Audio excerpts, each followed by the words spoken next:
Also tonight, multiple mass shootings in our country, all in the last 2 weeks, have reignited the national conversation around gun legislation and mental health. We went in depth last night about one piece of legislation on Capitol Hill, the H.R. 8 bill, that some lawmakers say could decrease the risk of attacks like these by requiring background checks for gun purchases. And we broke down how your local lawmakers voted.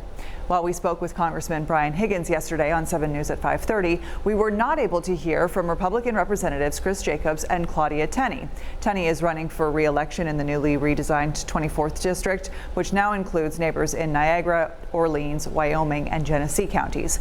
Tonight, the Congresswoman spoke with 7 News reporter Michael Schwartz about where she thinks we can go from here.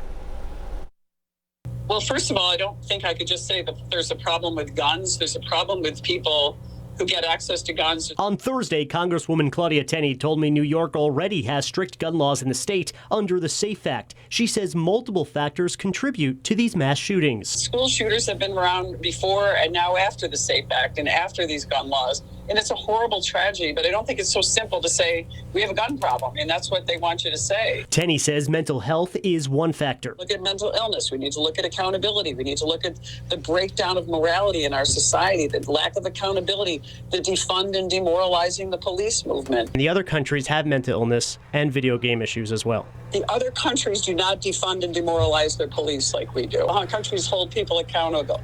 Other countries are not dealing with, they actually have censorship. They have authoritarian regimes. They don't live in a free society in many cases in other countries like we do. The Buffalo police budget for the 2021 to 2022 fiscal year was $85.3 million, about $745,000 less than the year before. The city said the savings came from cuts to supplies and from lower salaries for new officers, replacing those who retired. I think that we have to really do a deeper dive and stop doing this superficial analysis that, you know what, if we take guns away from everybody and make them restricted to everyone, that's not going to stop people who want to have illegal guns. Authorities say the shooter charged with killing 10 people in Buffalo purchased his AR-15 legally in New York, but added illegal magazines. The 18-year-old suspect in Texas purchased a similar gun legally. Is there any point in the conversation within Congress to say, we can have the rights to guns, but let's take away